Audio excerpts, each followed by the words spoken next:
Bago ang kanyang kaarawan, sinabi ng asawa ko na walang selebrasyon. Ngunit sa bulsa ng kanyang jacket, natagpuan ko ang isang reserbasyon sa restaurant para sa 5, bayad mula sa aking pera, at imbitasyon para sa buong pamilya niya. Wala ang pangalan ko. Ngumiti ako ng mahinahon. Naku, mahal, ang gabing ito ay hinding-hindi mo malilimutan. Bago tayo magsimula, isulat ninyo kung saan kayo nanonood. Interesado kaming malaman. Naway masiyahan kayo sa pakikinig sa nakakaaliw na kuwentong ito. Itinulak ni Isabel ang mabigat na pinto ng gusali. Gamit ang kanyang balikat, yakap-yakap ang bayong ng mga pinamili. Hinahampas ng hangin ng Nobyembre ang laylayan ng kanyang damit, at ang malamig na ambon ay pumapasok sa kanyang leeg. Nanginig siya, at mabilis na pumasok sa gusali. Ang elevator, gaya ng dati, ay sira. Ang pag-akyat sa ika-5 palapag, pagkatapos ng 10 oras na trabaho sa accounting, ay parang pag-akyat sa bundok apo. Sa ika-3 palapag, huminto si Isabel para magpahinga. Sumandal sa malamig na pader, at ipinikit ang kanyang mga mata. Sa edad na 42 laba, pakiramdam niya ay 60 na siya. Masakit ang kanyang likod, nananakit ang mga binti, at kailangan pa niyang magluto ng hapunan. Si Antonio, syempre, ay nakahiga sa sopa hawak ang kanyang telepono. Sa loob ng 20 taong pagsasama, hindi niya naturuan si Antonio na mag-init man lang ng sarili niyang pagkain, lalo na ang magluto. Umikot ang susi sa kandado na may pamilyar na kaluskos. Pumasok si Isabel sa pasilyo, at agad na narinig ang ingay ng telebisyon mula sa sala. Naghubad siya ng tsinelas, tinanggal ang kanyang pangginaw, at dinala ang mga pinamili sa kusina. Hindi man lang itinaas ni Antonio ang kanyang ulo nang dumaan si Isabel. Nakaupo siya sa sopa, nakatutok sa screen ng kanyang telepono. Habang walang kamalay-malay, nangumunguya ng chichirya. "Nandito ka na pala?" sabi ni Isabel. Inilapag ang bayong sa lamesa. Hindi isang tanong, hindi isang pagbati, kundi isang katotohanan lamang. "Oo," sagot ng asawa niya. Hindi inaalis ang tingin sa screen. Sinimulan ni Isabel na ayusin ang mga pinamili. Manok para sa adobo, patatas, kangkong para sa sinigang. Bukas ay Sabado. Maaari siyang magluto para sa ilang araw. Automatikong gumagalaw ang kanyang mga kamay. Sa loob ng maraming taon, pareho lang ang ginagawa. Trabaho, palengke, pagluluto, paglilinis. Paulit-ulit, binuksan niya ang gripo para hugasan ang patatas at biglang nakita ang kanyang refleksyon sa madilim na bintana sa itaas ng lababo. Isang pagod na mukha, mga puting hibla ng buhok na hindi na niya naaasikaso na kulayan buwan-buwan. Kailan ito nangyari? Kailan siya naging ganitong pagod na babae? "Tony, gusto mo ba ng adobo?" Sigaw niya, papunta sa sala. "Sige." Kinuha ni Isabel ang kutsilyo at sinimulang balatan ang patatas. Ang mga balat ay nahuhulog sa lababo na may ritmikong kaluskos. Sa labas, dumidilim na. Sa ibaba, may mga batang nagtatawanan. May sumara ng pinto ng tricycle. Isang ordinaryong gabi. Nang isang ordinaryong araw, pagkalipas ng kalahating oras, naghanda siya ng hapunan. Tamad na tumayo si Antonio mula sa telepono at pumunta sa kusina. Umupo siya sa kanyang karaniwang puwesto sa tabi ng bintana at kumuha ng kanin. Sinandukan siya ni Isabel ng sinigang at inilapit ang plato ng adobo. "Kumusta ang trabaho?" tanong niya. Mas dahil sa ugali, kaysa sa tunay na interes. "Okay lang, pagod. Buong araw akong nakikipag-usap sa mga kliyente," sagot ni Antonio. Habang humihigop ng sabaw ng sinigang. Nagtatrabaho siya bilang manager sa isang construction company. Katamtaman ng sahod, ngunit matatag. Ngunit nitong mga nakaraang taon, madalas siyang magreklamo ng pagod, na maraming trabaho, at hindi pinahahalagahan. Nakikinig si Isabel at tumatango. Siya rin ay nahihirapan sa pagsasara ng financial period. Ang mga numero ay sumasayaw sa kanyang paningin hanggang gabi. Makinig ka, Bel. Sabi ni Antonio. Ibinaba ang kutsara at tumingin sa kanyang asawa. Tungkol sa kaarawan ko. Naisip ko, itinaas ni Isabel ang kanyang mga mata. Ang kaarawan ng kanyang asawa ay sa 1 linggo. Ika, 25 ng Nobyembre. Karaniwan nilang ipinagdiriwang ito sa bahay o sa isang restauran. Inaanyayahan ang mga kaibigan at kanyang mga kamag-anak. Iniisip na niya kung ano ang ihahanda at kung sino ang aanyayahan. Huwag na tayong mag-imbita ng kahit sino ngayong taon. Patuloy ni Antonio, hindi tumitingin sa kanya. Pagod na ako sa mga pagtitipon na iyan. Maingay. Magastos. Tayong dalawa na lang ang mag-celebrate ng tahimik. O kahit hindi na ako bata. Tahimik na tumingin si Isabel sa kanya. May isang bagay sa kanyang tono na hindi maganda sa pandinig. Nagsasalita siya ng kaswal. Ngunit ang kanyang mga mata ay gumagala. At ang kanyang mga daliri ay nerbiyosong pinaglalaruan ang kanin sa plato. Sige, dahan-dahang sabi niya. Kung ano ang gusto mo. Tahimik na lang. Mabuti. Halatang nakahinga ng maluwag si Antonio. Bawat taon, pareho lang. Nakakasawa na. Tinapos niya ang kanyang sinigang at bumalik sa panunood ng telebisyon.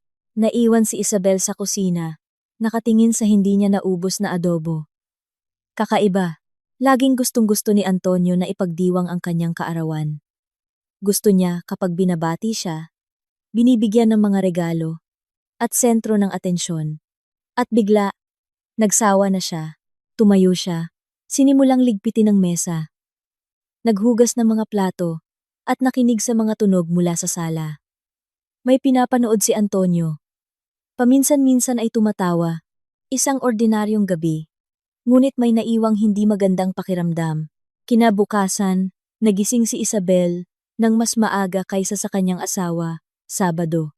Maaari sana siyang matulog ng mas mahaba. Ngunit sanay na ang kanyang katawan na gumising ng 6:00. Tahimik siyang nagbihis.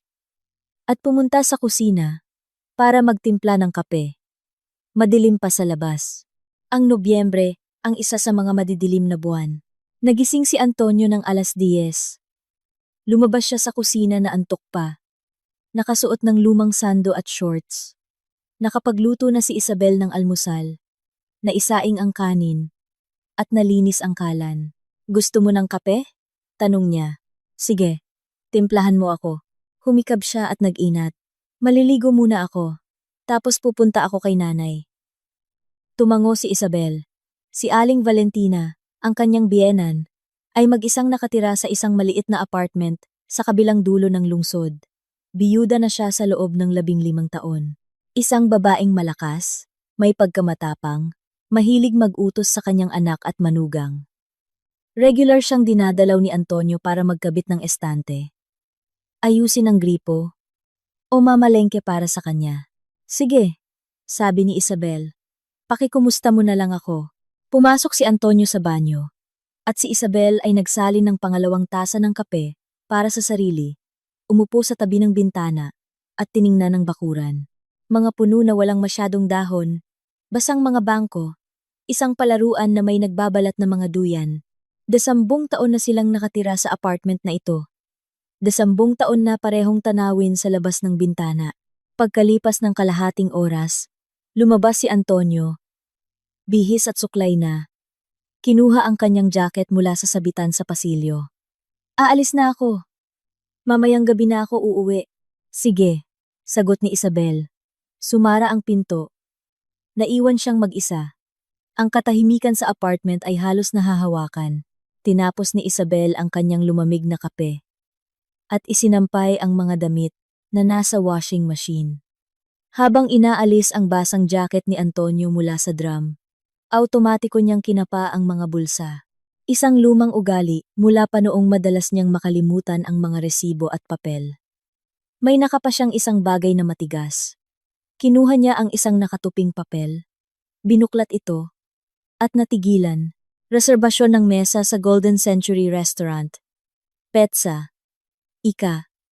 25 ng Nobyembre. Oras. 7 p.m. Bilang ng tao. 5. Pangalan para sa reserbasyon. Antonio Morales. Binasa ito ni Isabel ng 3 beses.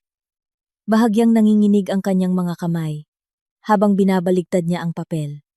Sa likod, wala. Isang kumpirmasyon lamang ng reserbasyon mula sa restaurant, nakaprint at maayos na nakatupi. Umupo siya sa isang bangkito sa gitna ng banyo. Hawak pa rin ang basang jacket at ang lintik na papel na iyon. Ika, 25 ng Nobyembre, ang kanyang kaarawan. 5 tao, ang Golden Century, ay isa sa pinakamahal na restaurant sa lungsod, kung saan ang isang hapunan ay katumbas ng kanyang 1 linggong sahod. Huwag na tayong mag-imbita ng kahit sino. Dahan-dahang huminga si Isabel. Ang kanyang puso ay tumitibok sa kanyang lalamunan. Tumayo siya. Isinampay ang mga damit sa sampayan ng automatiko.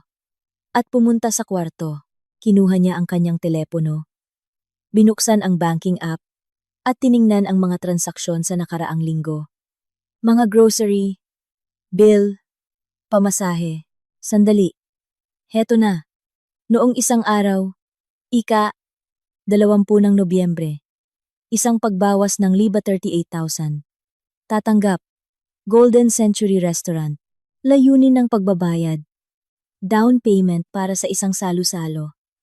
Number 38,000. Mula sa kanyang card.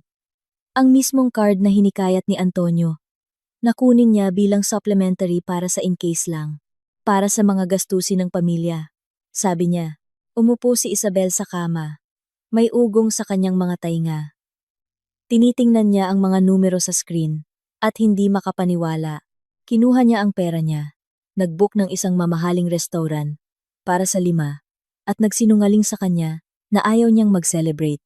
Sino ang 5 iyon? Sinubukan niyang mag-isip ng lohikal. Si Antonio mismo. 1. Ang kanyang ina. Si Aling Valentina. 2. Ang kanyang kapatid na si Oksana. 3. Ang kanyang pamangkin na si Dennis. Anak ni Oksana. 4. At sino ang 5? Si Tia Luda. Kapatid ng kanyang ina, malamang. Ipinikit ni Isabel ang kanyang mga mata. Ang pamilya niya. Magse-celebrate siya ng kaarawan kasama ang kanyang pamilya gamit ang pera niya. Nang wala siya, tumayo siya at lumapit sa bintana. Sa ibaba, sa bakuran, isang babae ang naglalakad kasama ang kanyang aso. Isang maliit na askal na masayang tumatalon sa mga paddle. Isang ordinaryong tanawin ng Sabado, ngunit sa loob niya, nagkakagulo ang lahat. 20 taon. 20 taon niyang tiniis ang kanyang biyenan, na sa bawat pagkikita ay laging may puna. Hindi raw masarap ang luto niya, maalikabok ang bahay, o hindi angkop ang kanyang suot. 20 taon siyang nakinig sa mga pangaral ng kanyang hipag na si Oksana, na iniisip na mas matalino siya sa lahat dahil nakatapos siya ng ilang kurso sa psikolohiya. 20 taon siyang nagregalo sa kanyang pamangkin na si Dennis, na sobrang spoiled ng kanyang mga kamag-anak. At sa buong panahong iyon, inakala niya na kahit paano, si Antonio ay nasa panig niya, na pinahahalagahan siya. Bumalik si Isabel sa kanyang telepono. Nag-scroll pa sa mga transaksyon. Ika, 20 ng Oktubre. Isang transfer ng 10,000 kay Aling Valentina na may tala na para sa gamot. Ika, 15 ng Oktubre. Pagbabayad para sa pag-aayos ng kotse ni Oksana, Avenue 7,000. Ika, 3 ng Oktubre. Isang klase para kay Dennis. Alam bambaan. Sa Oktubre pa lang, 22,000 na ang napunta sa kanyang mga kamag-anak at hindi pa kasama ang mga regalo sa kaarawan, tulong sa pamimili, at bayad sa taxi. At kailan siya huling bumili ng isang bagay para sa sarili? Tiningnan ni Isabel ang kanyang kupas na maong, ang kanyang luma at maluwag na sweater, na 3 taon na niyang isinusuot. Kailan siya huling lumabas kasama ang kanyang mga kaibigan? Halos wala na siyang kaibigan. Si Stella na lang siguro.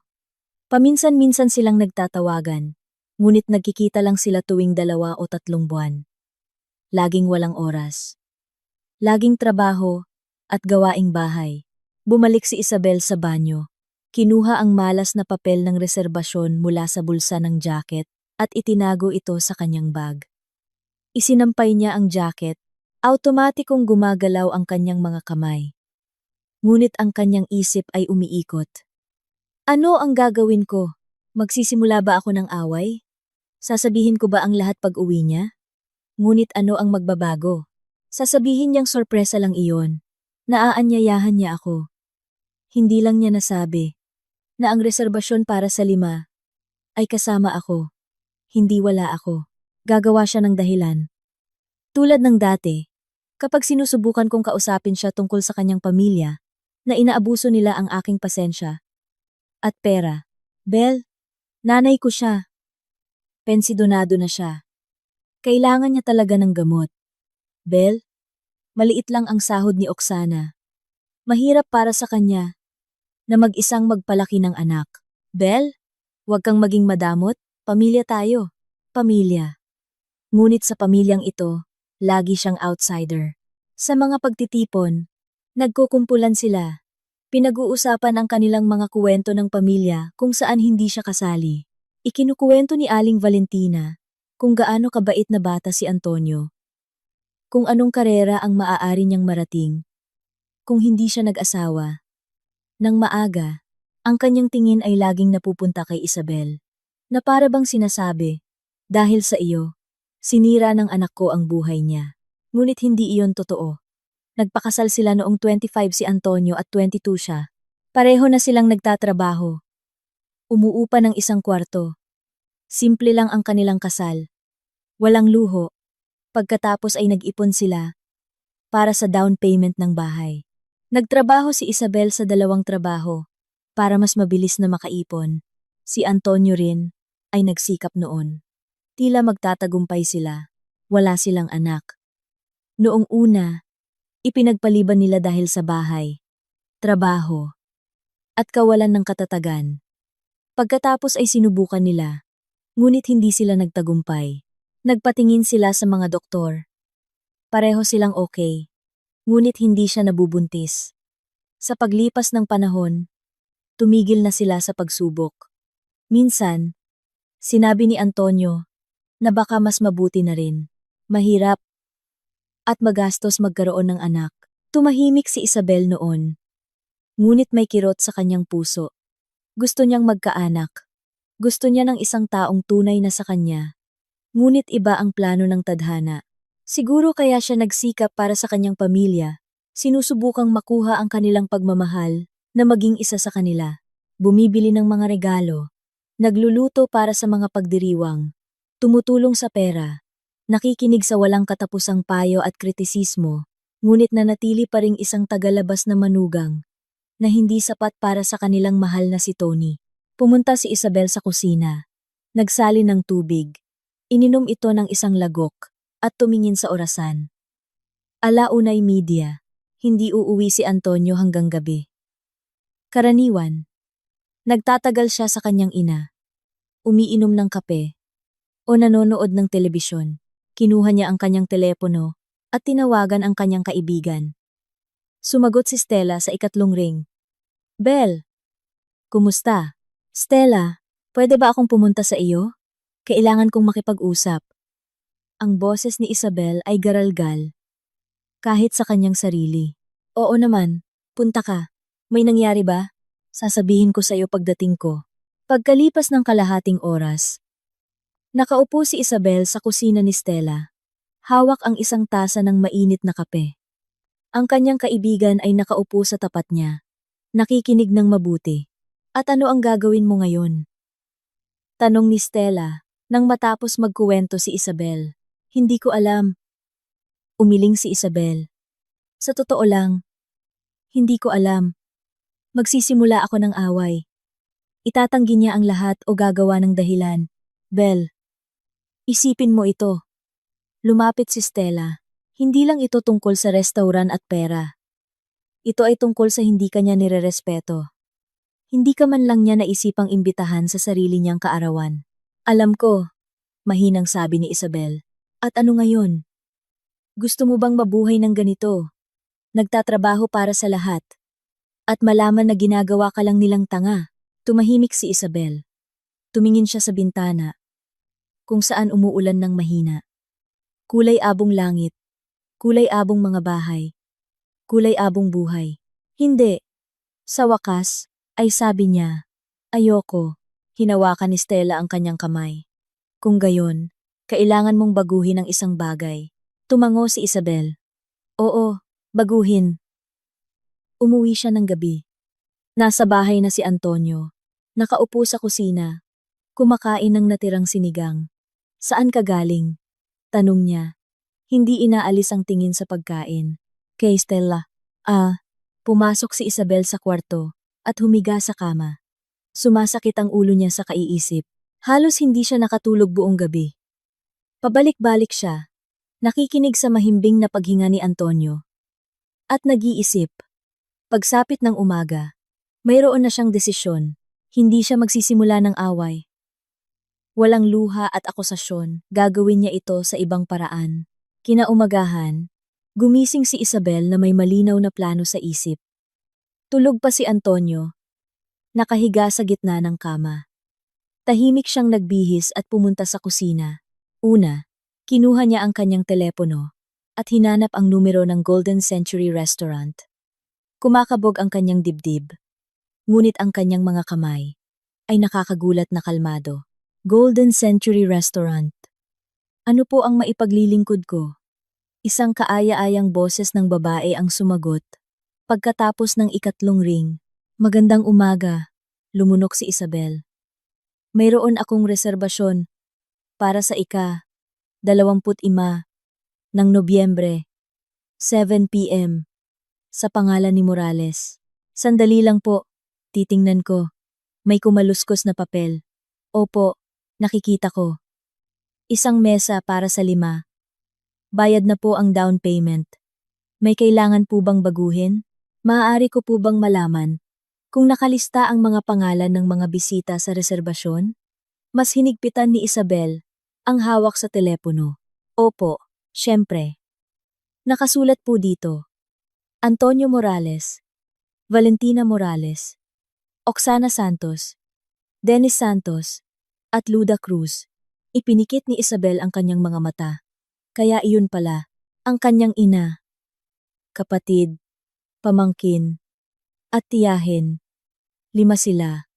At wala man lang salita tungkol sa kanya. Hindi man lang siya naisipang isama. Salamat, pilit niyang sabi. Maaari ko po bang malaman kung ano ang menu na in-order? Banquet menu number 3. Mga salad, main course, dessert, dagdag pa ang alak na mapipili mula sa wine list sa loob ng binayarang halaga. Napakagandang pagpipilian. Masasabi ko. Naiintindihan ko. Maraming salamat. Ibinaba ni Isabel ang telepono at umupo sa mesa. Kaya lahat pala ay pinlano. Napili na ang menu. Nabayaran na ang down payment at naimbitahan na ang mga bisita.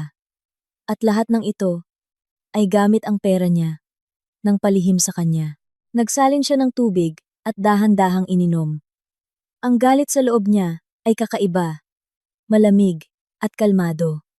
Hindi isang pagwawala, hindi luha, kundi isang nagyayelong kalinawan. 20 taon. 20 taon siyang naging maginhawa. Masipag, hindi tumatanggi, at mapagpasensya. Kumikita ng pera, at ibinibigay ito para sa mga pangangailangan ng pamilya. Nagluluto, naglilinis, tumutulong sa kanyang mga kamag-anak. At para saan? Para sa huli, hindi man lang siya imbitahan sa kaarawan ng sarili niyang asawa. Binuksan ni Isabel ang notes sa kanyang telepono at nagsimulang magsulat. Kailangan niya ng isang plano. Malinaw, pinag-isipang mabuti. Walang bigla ang desisyon. Una, kanselahin ang reserbasyon at bawiin ang pera. Pangalawa, maghanap ng ibang lugar para sa kanilang selebrasyon. Pangatlo, ihanda ang mga dokumento. Pang-apat, ipak ang kanyang mga gamit. Nag-isip siya kung anong lugar ang angkop. Kailangan niya ng isang bagay na mukhang kapani-paniwala para hindi maghinala si Antonio. At sa parehong oras, isang lugar kung saan maaari niyang kausapin sila ng mahinahon ipaliwanag ang lahat, at umalis. Biglang naalala ni Isabel ang bahay ng kanyang lola, isang lumang bahay na gawa sa kahoy sa baryo ng San Isidro, 50 kilometro mula sa lungsod. Namatay ang kanyang lola 3 taon na ang nakalipas. Ang bahay ay ipinamana kay Isabel, ang nag-iisang apo. Matagal na siyang hindi nakapunta roon. Isang beses lang sa isang taon, tuwing tag-araw, para tingnan kung maayos ang lahat. Ang bahay ay walang tao ngunit matibay. May kuryente, at may poso para sa tubig. Isang perpektong lugar. Kinuha ni Isabel ang kanyang telepono at tinawagan muli ang restaurant. Golden Century Restaurant. Ano po ang maipaglilingkod ko? Magandang umaga po ulit. Tungkol po ito sa reserbasyon sa pangalan ni Morales. Ika, 25 ng Nobyembre. Kailangan ko pong kanselahin ang reserbasyon. Kanselahin? May pagtataka sa boses ng babae. Ngunit bayad na po ang down payment. Opo, alam ko. Maari ko po bang makuha ang refund? Ayon po sa aming patakaran, kung ang reserbasyon ay kinansela ng wala pang 7 araw bago ang event, 50% lang po ng down payment ang maibabalik. Napakagatlabi si Isabel. Mawawalan siya ng 2,500. Ngunit mas mabuti na iyon kaysa bayaran ang isang salo-salo para sa kanyang mga kamag-anak. Sige, kanselahin ninyo. Saan ko po matatanggap ang refund? Sa parehong card po, kung saan ginawa ang pagbabayad. Sa loob ng 3 araw ng trabaho. Mabuti. Salamat. Ibinaba niya ang telepono at sumandal sa upuan. Unang hakbang, tapos na. Ngayon, kailangan niyang pag-isipan kung paano i-oorganisa ang pagkikita sa baryo. Sa kwarto, gumalaw si Antonio. Narinig ni Isabel na bumangon siya at pumasok sa banyo. Pagkalipas ng ilang minuto, lumabas siya sa kusina. Antok pa at gusot ang damit. Magandang umaga, sabi niya habang umuupo sa mesa. Magandang umaga, kalmadong sagot ni Isabel. Inilagay niya ang takure sa kalan, kumuha ng pandesal, mantikilya, at keso. Isang ordinaryong umaga, na para bang walang nagbago. Nag-scroll si Antonio ng balita sa kanyang telepono. Paminsan-minsan ay napapangiti sa ilang mga headline. Ano ang plano mo ngayon? Tanong niya. Hindi inaalis ang tingin sa telepono. Maglilinis. Magluluto. Karaniwan. Nagsalin si Isabel ng kape sa mga tasa. Ikaw? Dito lang sa bahay. May basketball mamaya. Siyempre, basketball. Inilagay ni Isabel ang tasa sa harap niya at umupo sa tapat. Tiningnan niya kung paano niya kinakain ang sandwich, kung paano siya humihigop ng kape. Ang lalaking ito ay kasama niya sa loob ng 20 taon, natutulog sa iisang kama, kumakain sa iisang mesa, at bigla niyang napagtanto na hindi niya talaga ito kilala, o baka ayaw niya lang makita ang tunay na siya. Pagkatapos ng almusal, umupo si Antonio sa sala sa harap ng telebisyon. Nilinis ni Isabel ang mga pinagkainan, nagbihis, at umalis ng bahay. May kailangan siyang puntahan. Una, pumunta siya kay Stella. Binuksan ng kanyang kaibigan ang pinto na nakasuot ng duster at may tuwalya sa ulo. Bel, pasok! Kakatapos ko lang maligo. Pumunta sila sa kusina. Nagpakulo si Stella ng tubig at umupo sa tapat. Sige, sabihin mo sa akin. Ano ang napagdesisyonan mo? Kinuha ni Isabel ang kanyang telepono at ipinakita ang kanyang plano sa notes. Seryoso? Nanlaki ang mga mata ni Stella. Gagawin mo talaga iyan? Seryosong seryoso. Tumango si Isabel.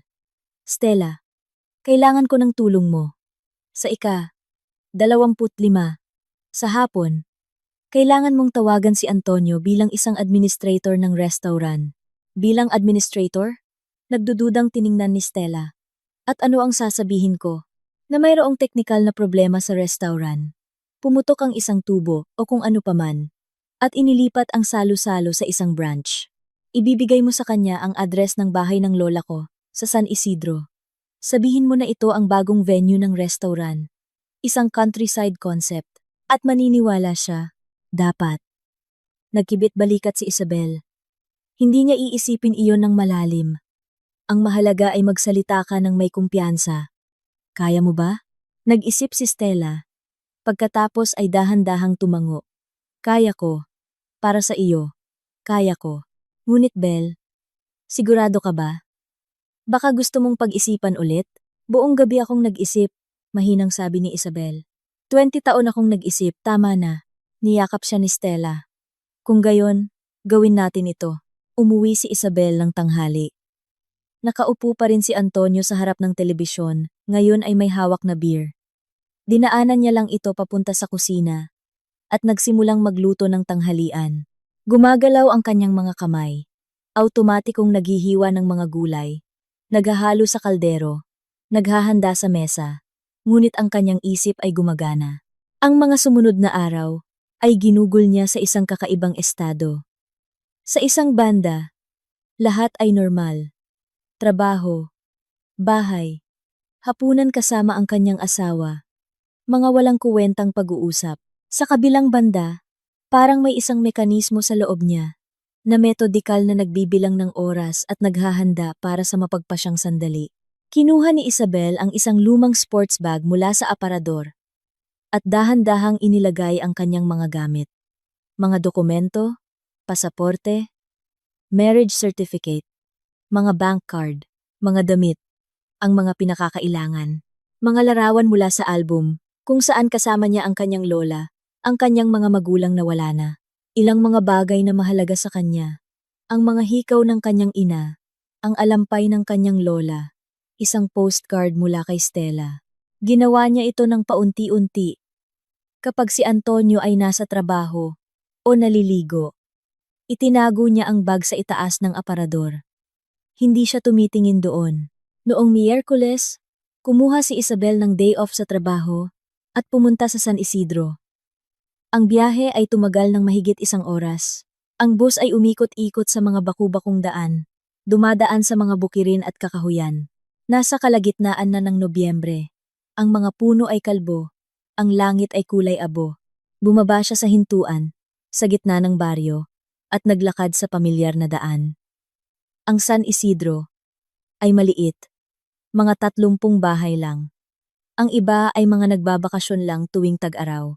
Ang bahay ng kanyang lola ay nasa dulo, malapit sa gubat. Isang palapag na gawa sa kahoy, na may mga inukit na dekorasyon na gustong-gusto ng kanyang lola. Umingit ang tarangkahan. Nang itulak ito ni Isabel, ang daanan papunta sa beranda ay tinubuan na ng damo. Mahirap pihitin ang susi sa kandado. Bumukas ang pinto na may mabigat na buntong hininga. Sa loob, amoy alimuom at lumang kahoy. Pumasok si Isabel at tumingin sa paligid. Lahat ay nasa lugar. Ang lumang mesa sa gitna ng kwarto na natatakpan ng kupas na mantel. Ang lumang kalan sa sulok. Ang luma at sira-sirang sopa sa tabi ng bintana. Sa mga dingding, mga kupas na larawan.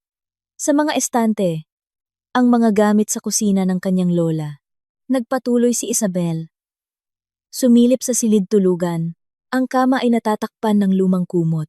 Sa bedside table, isang orasan na matagal nang huminto. Lahat ay parang nanigas sa araw na huling isinara ng kanyang lola, ang pintong iyon. Bumalik siya sa malaking kwarto.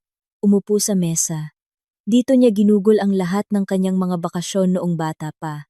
Tinuruan siya ng kanyang lola na magluto ng bibingka, magkuwento, at haplusin ang kanyang ulo kapag umiiyak siya dahil sa mga away ng kanyang mga magulang. Dito ay mainit at tahimik. Dito siya laging pakiramdam na kabilang. Kinuha ni Isabel ang kanyang telepono. Binuksan ang listahan ng mga dapat gawin. Kailangan niyang ihanda ang bahay. Buksan ang kuryente. Punasan ang alikabok. Tingnan kung gumagana ang mga ilaw. Mag-igib ng tubig sa poso. Gawin itong mukhang medyo tinitirhan. Ginugol niya ang buong araw sa bahay. Pinunasan ang mesa, mga upuan, at nagwalis. Nakakita siya ng mga lumang kandila sa bodega. Para sa sakali, tiningnan niya ang fuse box. Lahat ay gumagana. Ang mga ilaw ay madilim. Ngunit gumagana. Pagsapit ng gabi, ang bahay ay mukhang maayos na. Umupo si Isabel sa beranda. Tinitingnan ang dumidilim na gubat. Ang katahimikan ay ganap. Tanging ang hangin lang ang humuhuni sa mga sanga. Dito niya sasabihin sa kanila ang lahat. Dito niya tatapusin ang kuwentong ito. Noong Biyernes, isang araw bago ang kaarawan ni Antonio, nagpunta si Isabel sa isang abogado. Nakahanap siya ng abogado online. At nagpa-appointment. Isang abogado na mga 30 anyos ang nakinig sa kanyang kwento at nagtanong ng ilang bagay. Walang anak. Ari-arian na magkasamang naipundar. Isang bahay na may mortgage. Tama po ba? Paglilinaw niya. Opo, halos bayad na ang mortgage. 1 taon na lang. Sige po, kailangan ninyong mag-file ng petition for annulment. Ihahanda ko ang mga dokumento. Pipirmahan ninyo at dadalhin sa korte. Ang hatian ng ari-arian ay hiwalay na proseso. Ngunit karaniwan, kung walang anak at hindi nag-aaway, mabilis lang itong nareresolba. Tumango si Isabel. Nagprint ang abogado ng isang form, pinunan ito, at ibinigay sa kanya para pirmahan. Sigurado na po ba kayo? Tanong niya. Tinitingnan si Isabel sa mata. Ang annulment ay laging mahirap. Emosyonal, pinansyal. Baka gusto ninyong subukang ayusin ito ng mapayapa? Sinubukan ko na po. Kinuha ni Isabel ang panulat. 20 taon kong sinubukan. Tama na. Nilagdaan niya ito ng malinaw at may kumpiyansa. Tumango ang abogado at inilagay ang mga dokumento sa isang folder. Sige po. Pagkatapos ng holidays, pumunta kayo sa korte. Karaniwan, ang proseso ay tumatagal ng ilang buwan. Kung walang away sa ari-arian. Lumabas si Isabel sa opisina na may folder ng mga dokumento sa ilalim ng kanyang braso. Kakaiba ang pakiramdam niya. Mabigat at magaan ng sabay, para bang may nabunot na tinik. Ngunit mayroon ding isang pakiramdam ng kawalan ng gabing iyon sa bahay. Si Antonio ay hindi pangkaraniwan. Sumisipol habang naghahanda. Bukas, pupunta ako kay nanay ng maaga, sabi niya sa hapunan. Tutulungan ko siyang mamalengke para sa selebrasyon. Anong selebrasyon? Inosenteng tanong ni Isabel. Darating ang kaibigan niya mula sa probinsya. Magkikita sila. Madali niyang pagsisinungaling. Alam mo naman, mahilig magtsismisan ang mga matatanda habang nagkakape. Tumango lang si Isabel. Kaya pala, hindi man lang siya nag-abala na gumawa ng kapani-paniwalang kasinungalingan. Sigurado siyang, hindi ko malalaman, naiintindihan ko, sabi niya. Sige, tulungan mo siya. Ngumiti si Antonio at nagpatuloy sa pagkain. At tinitingnan siya ni Isabel. Iniisip na ito na ang huling pagkakataon na makikita niya ang lalaking ito bilang kanyang asawa. Bukas, magbabago ang lahat. Halos hindi siya nakatulog ng gabing iyon. Nakahiga siya, nakatingin sa kisame, nakikinig sa mahimbing na paghinga ni Antonio. 20 taon sa iisang kama. 20 taon na magkatabi. At sa buong panahong iyon, mag-isa lang siya. Kinaumagahan ng 25 ng Nobyembre, gumising si Isabel nang mas maaga sa lahat. Nagbihis siya. Kinuha ang kanyang inihandang bag. Nagsulat ng isang maikling tala. Pumunta ako kay Stella ng ilang araw. Huwag kang mag-alala. Iniwan niya ito sa mesa sa kusina. Tahimik siyang lumabas ng apartment. Isinara ang pinto ng hindi lumilingon. Bumaba sa hagdanan. At lumabas sa kalye. Ang umaga ay malamig. At maaliwalas. Sumakay si Isabel ng jeep papunta sa terminal ng bus. Pagkatapos ay isang bus papuntang San Isidro. Ang biyahe ay parang walang katapusan. Tumingin siya sa bintana sa mga dumadaang bukirin at baryo. Iniisip na ngayon, ang kanyang buhay ay mahahati sa bago at pagkatapos. Dumating si Isabel sa San Isidro bandang tanghali. Sinalubong siya ng baryo ng katahimikan at ng malamig na araw na sumisilip sa mga ulap. Naglakad siya sa pamilyar na daan papunta sa bahay ng kanyang lola. Dala ang kanyang bag. Ang bahay ay mukhang katulad ng 3 araw na ang nakalipas nang pumunta siya para ihanda ito. Binuksan ni Isabel ang pinto at ipinasok ang kanyang bag. Malamig sa loob, ngunit hindi kasing lamig ng inaasahan niya. Dumiretso siya sa kalan na ginagamitan ng panggatong. Sapat ang panggatong sa bodega. Nagdala siya ng isang bungkos noong Miyerkules. Marunong si Isabel na magsindi ng apoy mula pa noong bata pa siya. Tinuruan siya ng kanyang lola. Unang maliliit na kahoy. Pagkatapos ay mas makapal. At pagkatapos ay mas malalaking troso. Hindi nagtagal. Masayang kumakaluskos ang apoy sa kalan. Ang init ay nagsimulang kumalat sa kwarto. Hinubad ni Isabel ang kanyang pangginaw. Isinabit ito sa isang kawit sa tabi ng pinto at tumingin sa paligid. Lahat ay handa na. Malinis ang mesa. Nakaayos ang mga upuan. Sa mesa ay nakalatag ang folder ng mga dokumento. Ang petition for annulment. Mga bank statement. Mga printout ng mga transfer sa kanyang mga kamag-anak. Lahat ng kailangan para ipakita na alam niya ang lahat, naintindihan ang lahat, at nakagawa na ng desisyon. Kinuha niya ang kanyang telepono. 12:30. Dapat tawagan ni Stella si Antonio ng 3:00. 4 na oras bago ang inaasahang salo-salo sa restauran. Sapat na oras iyon para makolekta niya ang kanyang mga kamag-anak at pumunta rito. Naglakad-lakad si Isabel sa kwarto. Umupo sa sopa sa tabi ng bintana, tumayo, at naglakad-lakad ulit. Ang kaba ay tumitindi. Bahagyang nanginginig ang kanyang mga kamay. Ikinuyom niya ang kanyang mga kamay at huminga ng malalim. Hindi siya magbabago ng isip. Kinakabahan lang siya. Normal lang iyon. Ngayon, mangyayari ang isang bagay na matagal na niyang pinaghahandaan para kumalma. Nagpasya si Isabel na gumawa ng isang simpleng bagay. Kinuha niya ang isang termos ng kape mula sa kanyang bag na dinala niya mula sa bahay. Nagsalin siya sa isang tasa at uminom, mainit, matamis. Kung paano niya gusto, umupo siya sa mesa at inilagay ang kanyang telepono sa harap niya. Ang oras ay napakabagal. Tiningnan niya ang screen. 1 p.m., 1:10 p.m., 1:30 p.m. Bawat minuto ay parang isang oras. Tumayo si Isabel at lumapit sa bintana.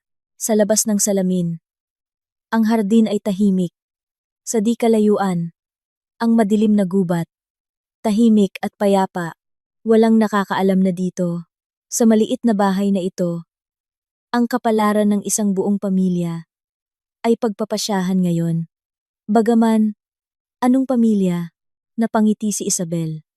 Ang pamilya ay kapag magkasama, kapag nag-aalaga sa isa't isa, kapag may paggalang. At ano ang mayroon siya? Isang pagkukunwari ng pamilya, isang ugali ng pamumuhay, ng magkatabi, isang kaginhawahan para sa kanya, at walang katapusang pasensya sa kanyang panig. 2:00. Tinawagan niya si Stella. Handa ka na ba? Tanong ng kanyang kaibigan. Handa na. Lumunok si Isabel. Naaalala mo ba kung ano ang sasabihin? Naaalala ko. Pumutok ang tubo. Inilipat ang salusalo sa isang countryside branch ng restaurant. Bagong format. Bayad na ang lahat. Heto ang address. Magsasalita ako ng may kumpiyansa at propesyonal. Salamat Stella. Salamat talaga. Wala iyon. Para saan pa ang mga kaibigan? Maging matatag ka, Bel. Magaling ka. Ibinaba ni Isabel ang telepono at nagsimulang maglakad-lakad ulit sa kwarto. 2:00. Isang oras pa bago ang tawag. Hindi siya mapakali. Lumalapit sa bintana. Bumabalik sa mesa. Inaayos ang folder ng mga dokumento at lumalayo ulit. Eksaktong 3:00. Tumunog ang telepono ni Stella. Alam ni Isabel na tinatawagan na ng kanyang kaibigan si Antonio. Naisip niya kung paano siya nakaupo sa isang lugar. Marahil ay nasa kanyang ina na. Naghahanda para sa gabi. Kung paano niya kinuha ang telepono. Nakita ang isang hindi kilalang numero. 5 minuto ang lumipas. Tumawag ulit si Stella. Nagawa ko na, sabi niya. Naniwala siya. Nagulat siya noong una. Tinanong ulit ang address. Sinabi ko na, ito ay isang eksklusibong venue. Isang countryside format. Napakauso raw ngayon. Sinabi ko na, bilang kabayaran sa abala, mayroon siyang libreng bote ng champagne Natuwa siya at sinabing kokontakin niya ang kanyang mga bisita. Huminga ng maluwag si Isabel. Mabuti. Maraming salamat. Good luck, Belle. Tatawag ka ba mamaya? Oo naman. Umupo si Isabel sa mesa. Kaya lahat ay ayon sa plano. Ngayon, tinatawagan ni Antonio ang kanyang ina, kapatid at tiyahin. Sinasabi na nagbago ang lugar. Kailangan nilang pumunta sa San Isidro. Marahil ay nagtataka rin sila, ngunit dahil bayad na ang lahat, at ang restaurant mismo ang nag-alok. Bakit hindi? Ang countryside format ay mukhang interesante. Naisip niya kung paano sila naghahanda. Si Aling Valentina ay tiyak na isusuot ang kanyang pinakamagandang damit, iyong dark blue, na isinusuot niya sa lahat ng okasyon. Nag-aayos ng buhok. Si Oksana ay nag-aayos din. Pumipili ng damit. Si Dennis marahil ay hindi masaya na kailangan niyang pumunta sa isang malayong lugar. Sa halip na sa isang restaurant sa syudad. Si Tia Luda ay nagmamadali. Naghahanda ng kanyang bag. At si Antonio ay masaya. Masaya na lahat ay nangyayari. Na nag-organisa siya ng isang selebrasyon para sa sarili niya gamit ang pera ng kanyang asawa na hindi man lang niya naimbitahan. Marahil ay iniisip na niya kung paano sila uupo, kakain, iinom, at babatiin siya. Nang wala si Isabel, nang wala ang nakakainis na asawang iyon na laging nasa tabi niya, laging may hinihiling. Atensyon, respeto, pagmamahal. Tumayo si Isabel at lumapit sa kalan. Ang apoy ay unti-unting namamatay. Kailangan niyang magdagdag ng panggatong. Binuksan niya ang pinto at naglagay ng ilang piraso ng kahoy. Ang mga dila ng apoy ay sakim na dinilaan ang tuyong kahoy.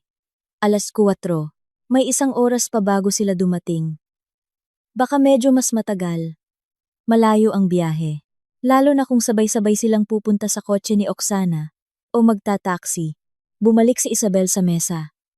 Binuksan ang folder at binasa ulit ang petition for annulment.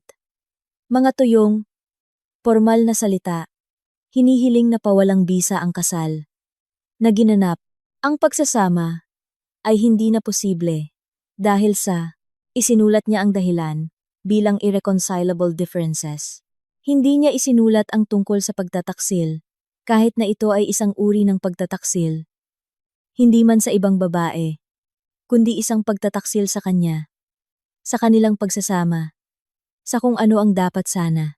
Isa pang papel. Isang kasunduan sa paghahati ng ari-arian na inihanda ng abogado. Ibenta ang bahay, hatiin ang pera. Walang samaan ng loob. Malinis, simple, walang dagdag na emosyon. Ibinaba ni Isabel ang mga papel. Handa na ang lahat. Kailangan na lang maghintay. Lumapit ulit siya sa bintana. Ang araw ay papalubog na. Ang langit ay kulay rosas. Maganda.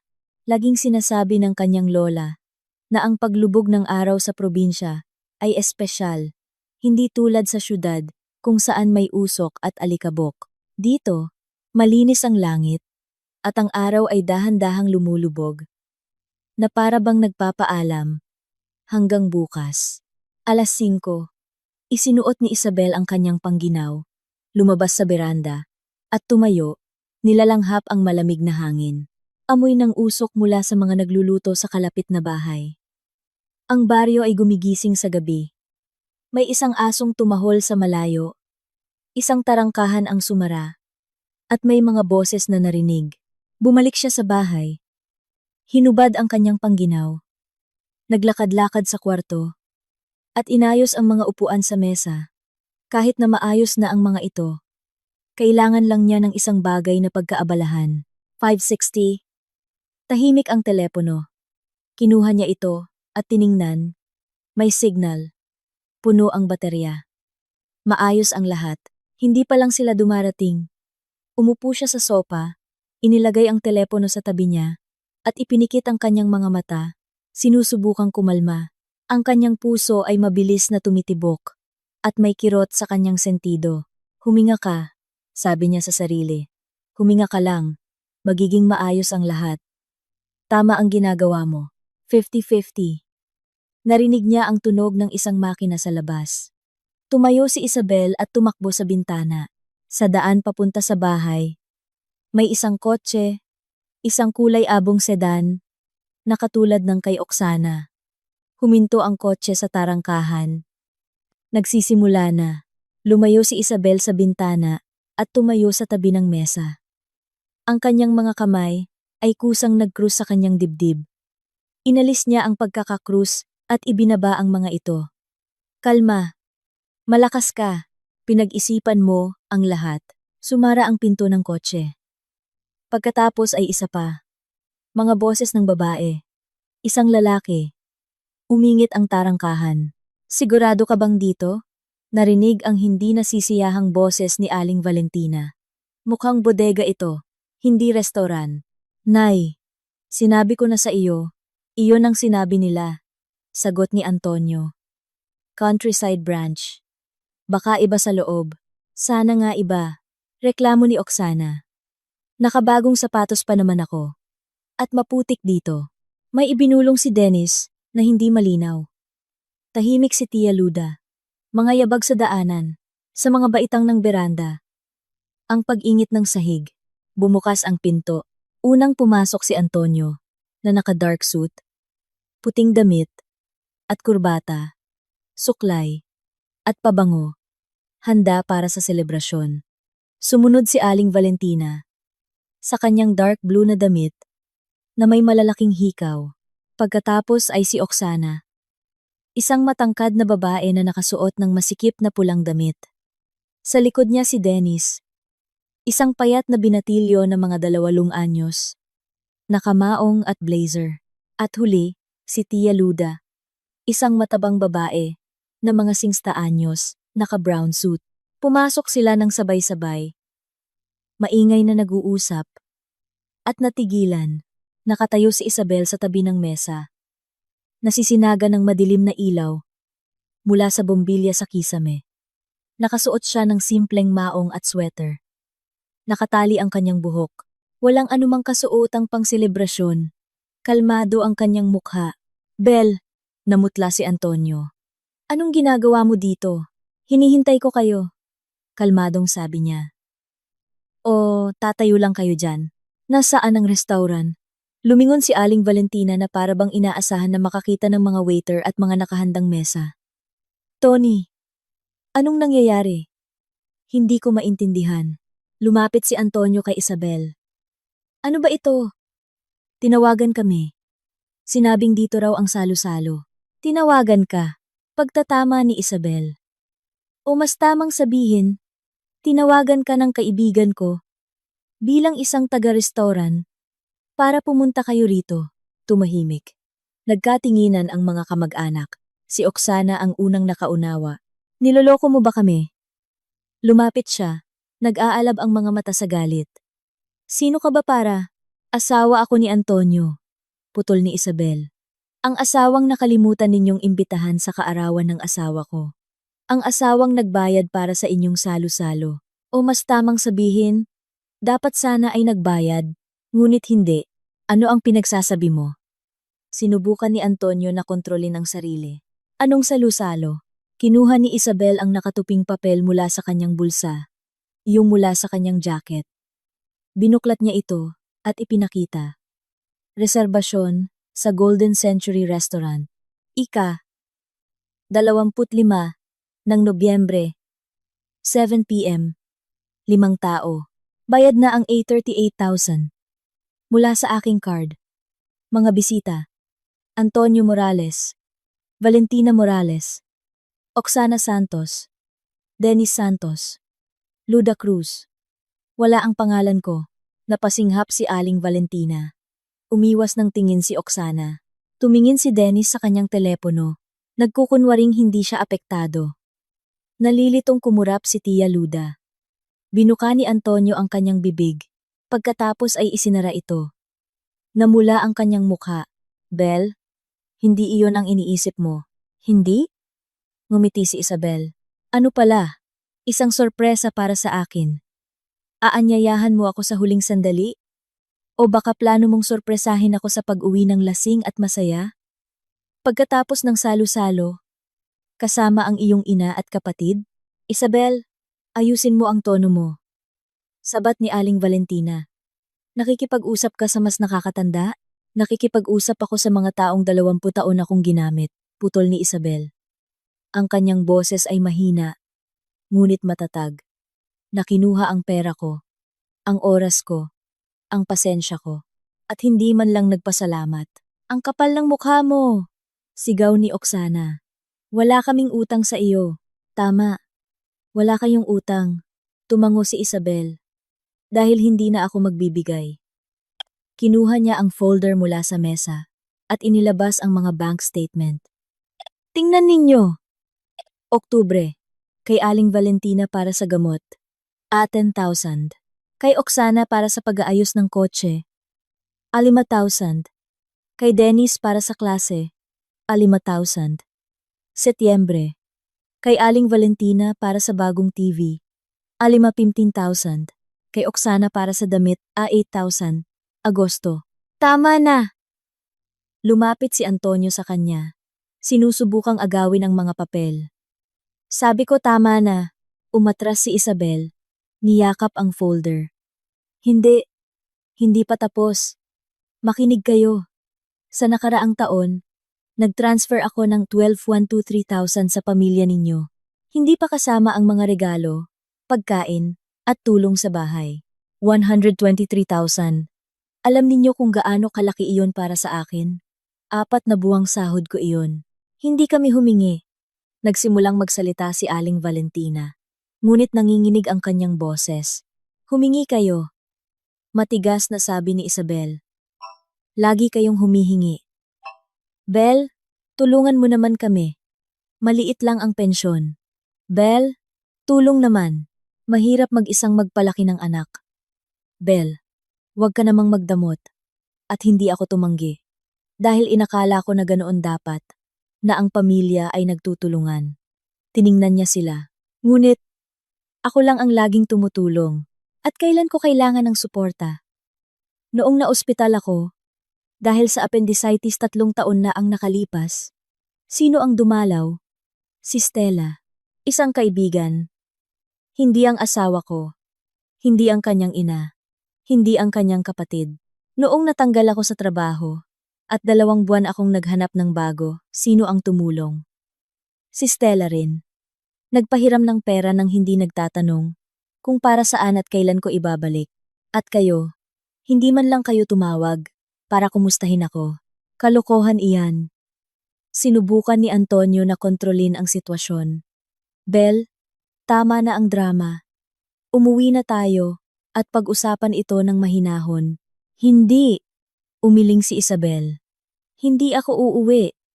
Ibig kong sabihin, uuwi ako, ngunit hindi kasama ka. Kukunin ko ang mga gamit ko. Aalis ako. At magfa-file ng annulment. Inilagay niya ang petisyon sa mesa. Heto, basahin mo kung may oras ka. Napirmahan ko na. Kailangan mo lang pirmahan o maghintay ng hearing sa korte. Ibenta ang bahay, hatiin ang pera. Walang samaan ng loob. Kinuha ni Antonio ang papel at binasa ito. Nagbago ang kanyang mukha. Nababaliw ka ba? Anong annulment? Dahil saan? Dahil gusto kong i-celebrate ang kaarawan ko kasama ang pamilya ko? Dahil para sa iyo, hindi ako pamilya, mahinang sabi ni Isabel. Naintindihan ko iyon nang makita ko ang reserbasyong ito. Hindi mo man lang ako naisipang imbitahan. Hindi mo man lang naisip. Dahil para sa iyo, maginhawa, maaasahan, laging nandian, laging bukas. Bel? Kalokohan yan. Hindi Bel, Isabel. At hindi ito kalokohan. Natauhan si Aling Valentina at lumapit. Tony, huwag mong hayaan na ganyan kanyang kausapin. Lalaki ka. Ikaw ang ulo ng pamilya. Anong ulo? Tumawa si Isabel. Hindi niya man lang ako naipagtanggol kapag sinasaktan ninyo ako. Tumahimik siya kapag pinupunan ninyo ang luto ko, ang damit ko, ang trabaho ko. Tumahimik siya kapag ipinapahiwatig ninyo na masama akong asawa dahil wala kaming anak. Laging tahimik. Dahil maginhawa para sa kanya. Masaya ang kanyang ina. Masaya ang kanyang kapatid. Nagdadala ng pera ang kanyang asawa. Lahat ay masaya. Pagsisisihan mo ang mga salitang iyan, bulong ni Oksana. Mag-isa kang maiiwan. Walang may gusto sa iyo. Mas mabuti pang mag-isa kaysa kasama kayo. Putol ni Isabel. Kinuha niya ang kanyang pangginaw mula sa upuan. Isinuot ito at binitbit ang kanyang bag. Aalis na ako. Sa korte na ang annulment kung ayaw mong pumirma ng maayos. Ang mga dokumento ng bahay ay nasa abogado. Makipag-ugnayan ka lang sa akin sa pamamagitan ng abogado. Tapos na. Hinarangan ni Antonio ang kanyang daan. Hindi ka aalis. Uuwi na tayo ngayon.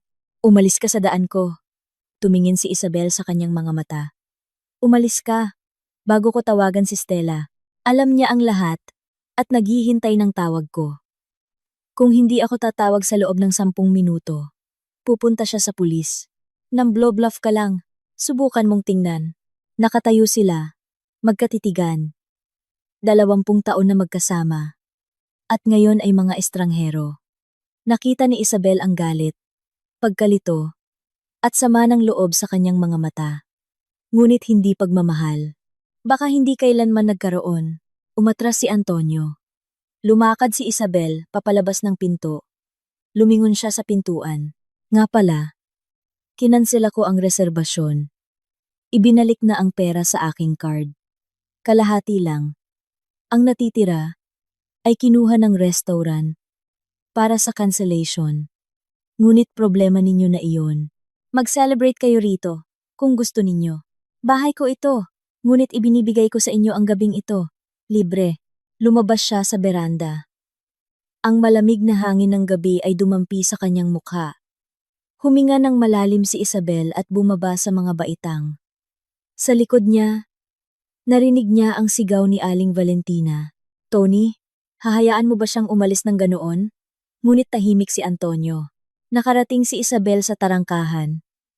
Lumabas sa daan, kinuha ang kanyang telepono, at tumawag ng taxi. Mabilis na sumagot ang operator. Kailangan ko po ng taxi sa baryo ng San Isidro. Bahay numero 12. Papunta sa syudad. Darating po sa loob ng 20 minuto. Salamat. Sumandal siya sa bakod, tinitingnan ang bahay. Ang mga ilaw ay nakasindi sa mga bintana. Ang mga anino sa loob.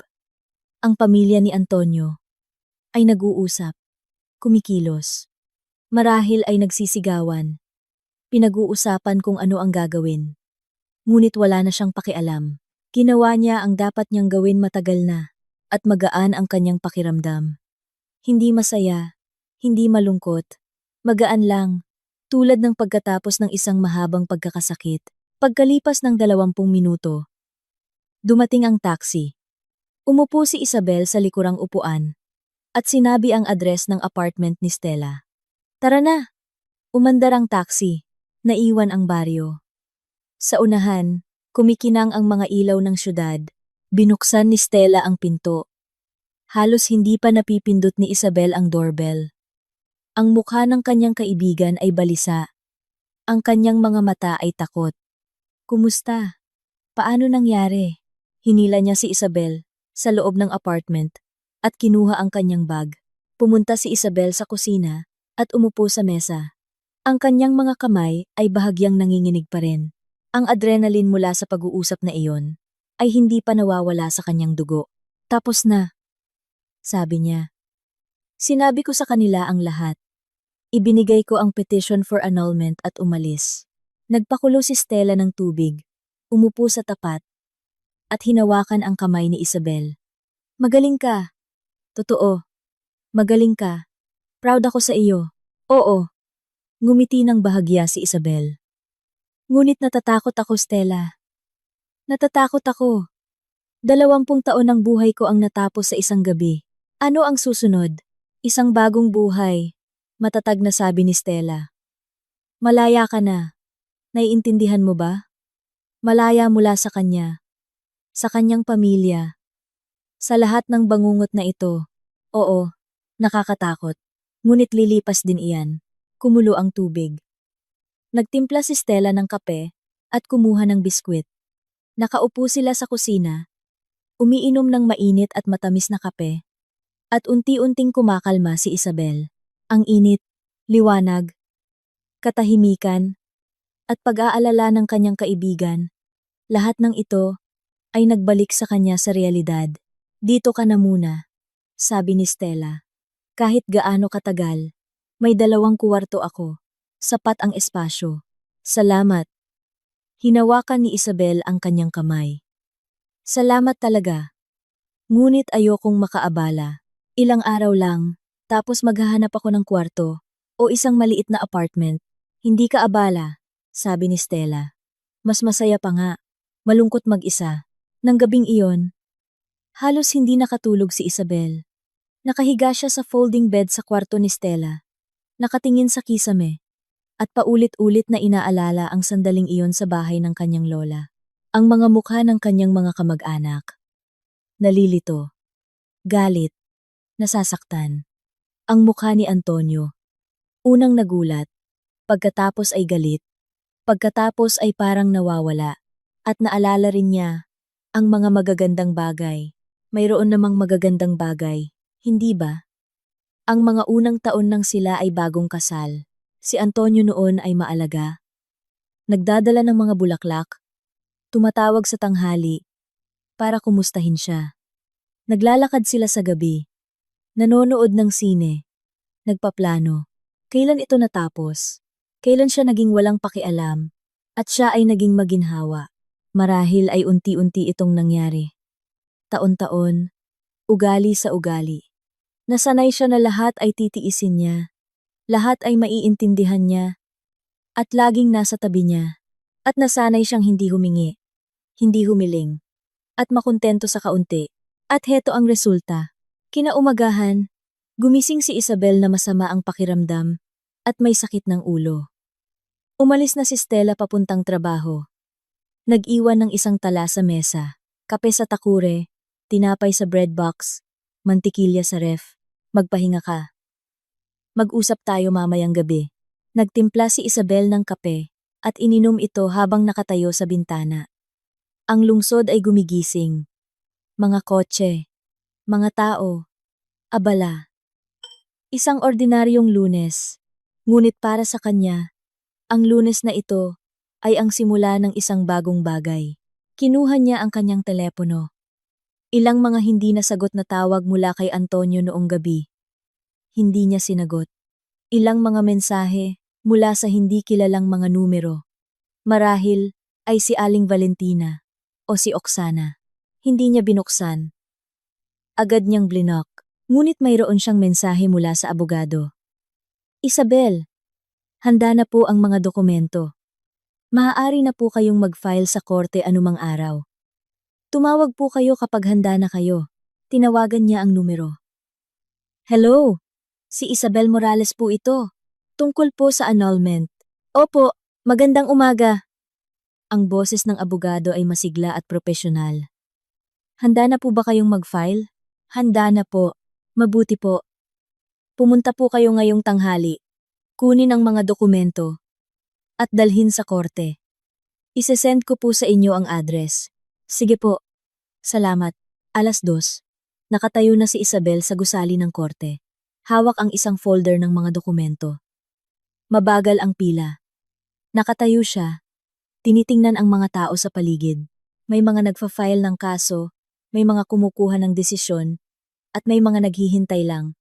Mga ordinaryong tao na may ordinaryong mga problema. Sa wakas, siya na ang susunod. Kinuha ng babae sa bintana ang mga dokumento. Binasa ito at tinatakan. Tinanggap na po ang petisyon.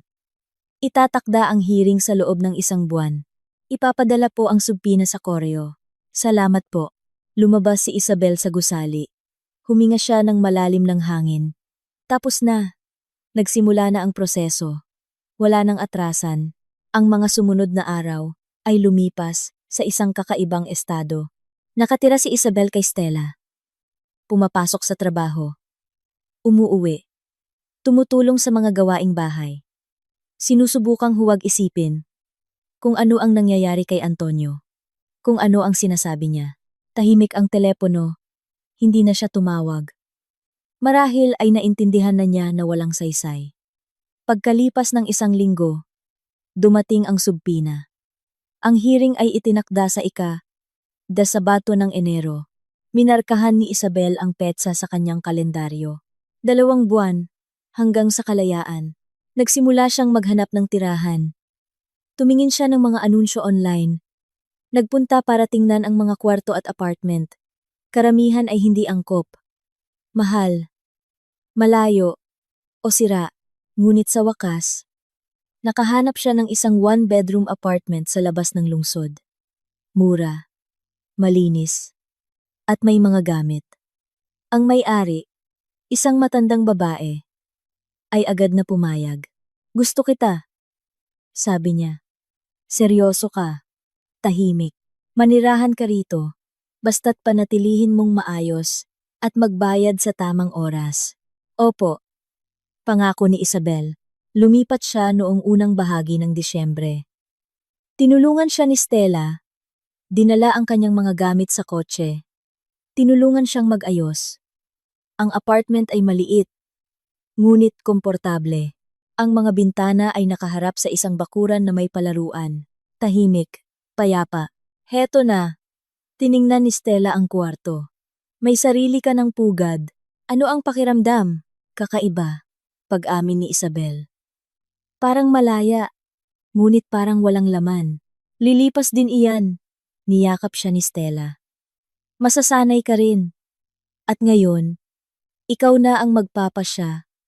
Kung paano mamuhay, kung ano ang gagawin, kung saan gagastusin ang iyong pera. Tumango si Isabel. Oo, ganoon nga.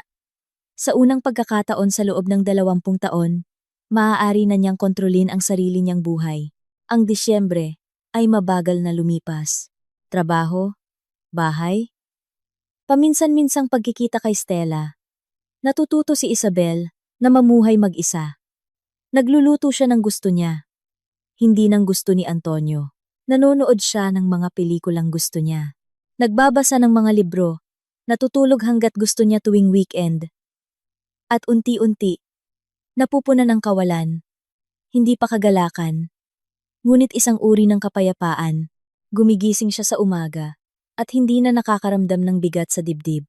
Umuuwi siya at hindi na naghihintay ng masamang tingin ng kanyang asawa. Natutulog siya at hindi na iniisip kung ano ang nagawa niyang mali ngayon. Bago magbagong taon, tumawag si Stella. Belle, mag-celebrate tayo sa ibang lugar. Sa isang resort o beach house. Tayong dalawa lang. Mag-relax tayo. Sige, pumayag si Isabel.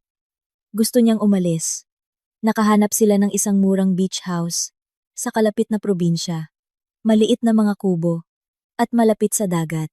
Nag-celebrate sila ng bagong taon sa tabi ng dagat, umiinom ng champagne, at nagtatawanan. Hindi na alala ni Isabel si Antonio kung paano nila karaniwang ipinagdiriwang ang mga holiday sa bahay ng kanyang ina, kasama ang kanyang mga kamag-anak. Ngayon, iba na. Magaan, simple, sarili niya. Noong Enero, dumating ang subpina para sa hearing. Kumuha si Isabel ng day off sa trabaho, pumunta sa korte ng maaga, at nakipagkita sa kanyang abogado sa pasilyo. Magiging maayos ang lahat, pagpapakalma nito. Pumirma siya ng kasunduan sa annulment, hindi tumututol sa paghahati ng ari-arian. Formalidad na lang ito. Tumango si Isabel. Sa loob, may kirot. Ngayon, makikita niya si Antonio sa unang pagkakataon, mula noong gabing iyon sa baryo. Pumasok sila sa courtroom. Nakaupo na si Antonio sa kabilang panig. Katabi ang isang lalaki. Marahil ay kanyang abogado. Itinaas niya ang kanyang mga mata nang pumasok siya, tumingin, at umiwas ng tingin. Hindi nagtagal ang hearing. Binasa ng hukom ang petisyon. Tinanong kung iginigiit pa rin ng magkabilang panig ang annulment. Pareho silang sumagot ng oo. Nagdeklara ang hukom ng recess para sa desisyon. Lumabas sila sa pasilyo. Lumapit si Antonio kay Isabel. Pwede ba tayong mag-usap? Ano ang gusto mong sabihin? Ikinrus ni Isabel ang kanyang mga braso. Hindi ko akalain na aalis ka talaga. Mahina siyang nagsalita, nakatingin sa sahig. Inakala kong lalalamig ka. At babalik. Ang tagal na nating magkasama. 20 taon. Sang-ayon ni Isabel. 20 taon akong naging maginhawa para sa iyo. At nang hindi na, hindi mo man lang ako sinubukang pigilan. Hindi ko alam kung ano ang sasabihin. Itinaas niya ang kanyang mga mata. Tama ka. Sa lahat ng bagay, nagpakasama ako. Oo. Tumango siya. Nagpakasama ka. Ngunit ayoko ng pag-usapan ito. Tapos na. Baka pwede pa nating subukan ulit. May pag-asa sa kanyang boses. Magbabago ako, promise. Magiging iba ako. Hindi. Umiling si Isabel. Hindi na natin susubukan. Ayoko na. Pasensya na. Lumayo siya at umupo sa isang bangko malayo sa kanya. Tumayo si Antonio. Pagkatapos ay bumalik sa kanyang abogado. Pagkalipas ng kalahating oras, tinawag ulit sila sa courtroom. Inanunsyo ng hukom ang desisyon. Ang kasal ay pinawalang bisa. Ang ari-arian ay hahatiin ayon sa kasunduan. Ibenta ang bahay. Hatiin ang pera.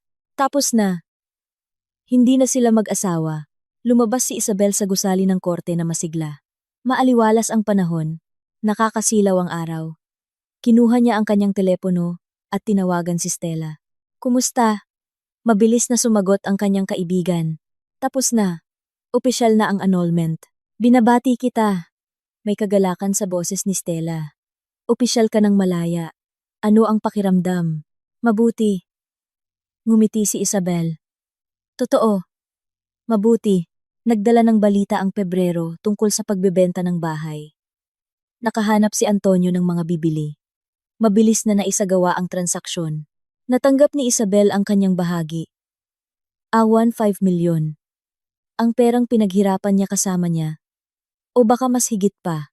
Una, ibinalik niya ang utang kay Stella. Ang halagang hiniram niya noong naghahanap siya ng trabaho. Tumanggi si Stella, ngunit iginiit ni Isabel.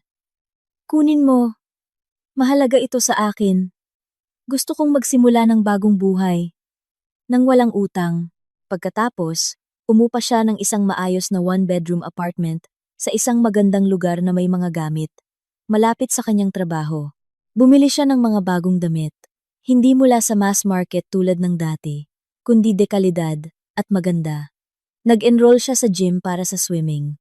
Nagsimula siyang mag-aral ng English. Isang matagal ng pangarap na hindi niya napaglaanan ng oras at pera. Unti-unting umaayos ang kanyang buhay. Sa trabaho, na-promote siya. Naging senior accountant na may dagdag sahod. Sa gym, nakilala niya ang mga babaeng kaedad niya. Nagsimula silang mag-swimming ng sabay at paminsan-minsan ay nagkakape pagkatapos ng ehersisyo. Isang araw noong Marso, inanyayahan siya ni Stella sa isang blind date. Bel, ipakikilala kita sa isang mabuting lalaki. Kasama sa trabaho ng kapatid ko. Hiwalay. Maayos naman. Stella, masyado pang maaga. Anong maaga? 42 ka na. Nagsisimula pa lang ang buhay. Sige na, makipagkilala ka lang. Kung hindi mo gusto, hindi mo na siya kailangang makita ulit. Pumayag si Isabel. Nagkita sila sa isang cafe. Si Isabel, si Stella kasama ang kanyang asawa, at ang kasamahan na si Michael. Isang lalaki na mga 40 anyos, isang engineer, kalmado, at may sense of humor. Ang pag-uusap ay naging magaan at natural. Nagkuwento si Michael tungkol sa kanyang trabaho. Si Isabel, tungkol sa kanyang mga klase sa English. Nagtawanan sila at nagbiruan. Sa pagtatapos ng gabi, hiningi niya ang kanyang numero. Pwede ba kitang tawagan? Lumabas tayong dalawa, kung okay lang sa iyo? Pwede. Ngumiti si Isabel. Nagsimula silang mag-date. Dahan-dahan. Walang pressure. Nanonood sila ng sine. Pumupunta sa mga exhibit o naglalakad lang sa lungsod. Si Michael ay maalaga, ngunit hindi mapilit. Nagtatanong tungkol sa kanyang buhay. Nakikinig ng hindi sumasabat. Nagbabahagi ng kanyang mga kwento. At hindi siya minamadali. Pagsapit ng tag-araw, napagtanto ni Isabel na masaya siya kasama niya. Hindi isang nag-aalab na pag-ibig, kundi isang mabuting pakiramdam, kalmado, at maaasahan. Noong Hulyo, nagbakasyon sila sa dagat sa isang maliit na baryo. Umuupa sila ng isang bahay, malapit sa tubig, naliligo, nagpapaaraw, at nagluluto ng hapunan ng sabay. Tumingin si Isabel sa paglubog ng araw, at naisip kung gaano kasaya ngayon, kung gaano kagaan ang paghinga. Isang gabi, habang nakaupo sa beranda na may isang baso ng alak, tinanong ni Michael, "Masaya ka ba?" Nag-isip si Isabel. "Alam mo, hindi ako sigurado kung ito ay kaligayahan sa klasikong kahulugan, ngunit payapa ako. Nabubuhay ako sa paraang gusto ko. Ginagawa ko ang gusto ko. Kasama ko ang mga taong nagpapahalaga sa akin. Malaking bagay iyon. Iyon ang kaligayahan." Ngumiti siya. Nasanay lang tayong isipin na ang kaligayahan ay mga paputok at paru-paro sa tiyan, ngunit sa totoo lang, ito ay kapag payapa ang iyong kalooban. Tumango si Isabel. Oo, marahil ay ganoon nga. Noong taglagas, bumalik siya sa San Isidro. Mag-isa. Sa isang weekend, gusto niyang tingnan ang bahay. Kung maayos ang lahat. Pumasok siya at tumingin sa paligid. Lahat ay tulad ng dati. Ang mesa, ang kalan, ang sopa. Tanging sa sulok ay may isang balat ng candy. Marahil ay naiwan mula sa gabing iyon. Pinulot niya ito, itinapon, at umupo sa mesa. Naalala kung paano siya nakatayo rito, halos 1 taon na ang nakalipas, naghihintay sa kanila. Kung paano sila pumasok na magaganda ang bihis at masaya, kung paano nagbago ang kanilang mga mukha, nang sabihin niya ang totoo. Natawa siya. Noon, tila katapusan na ng mundo. Ngunit ito pala ay ang simula ng isang bagong buhay, kung saan siya ang may-ari ng sarili niya. Tumayo siya, naglakad-lakad sa kwarto, at hinaplos ang lumang mesa. "Salamat, Lola. Salamat sa pag-iwan mo sa akin ng bahay na ito. Dito ako nakahanap ng lakas para magsimulang muli." Bago umalis, isinara ni Isabel ang pinto at itinago ang susi sa ilalim ng beranda. Baka balang araw ay babalik siya rito, o baka kasama si Michael. Ipakita sa kanya ang bahay. Ikuwento ang nangyari, at magtawanan sila kung paano minsan kailangan mong sirain ang lahat para makapagtayo ng bago. Ngunit sa ngayon, bumabalik siya sa lungsod, sa kanyang bagong buhay, sa isang trabaho na nagbibigay kasiyahan, sa mga kaibigan na nagpapahalaga sa kanya, sa isang lalaki na kasama niya ay payapa at masaya, sa kanyang sarili na sa wakas ay natagpuan niya. Ang bus ay mabilis na tumatakbo sa highway. Sa labas ng bintana ay dumadaan ang mga bukirin at kagubatan. Tumingin si Isabel sa daan at ngumiti. Marami pang darating. Ang English na malapit na niyang matutunan. Ang mga paglalakbay na pinangarap niya. Baka isang bagong trabaho. Iniisip niyang magbago ng larangan, subukan ng isang bagong bagay. Ang mahalaga, hindi na siya natatakot. Hindi natatakot sa mga pagbabago. Hindi natatakot sa kalungkutan. Hindi natatakot na maging sarili niya. 20 taon siyang nabuhay para sa iba. Ngayon, nabubuhay siya para sa sarili niya. At iyon ang pinakamagandang desisyon sa kanyang buhay. Ang gabing iyon sa baryo, nang tumayo siya sa harap ng kanyang asawa at ng kanyang pamilya, ay isang pagbabago. Noon, sinabi niya, ang gabing ito ay hinding-hindi mo malilimutan. At totoo iyon. Naalala ito ni Antonio. At siya rin. Ngunit para sa kanya, iyon ay isang gabi ng pagkawala. At para sa kanya, isang gabi ng paghahanap sa sarili. Salamat sa pakikinig sa kwento.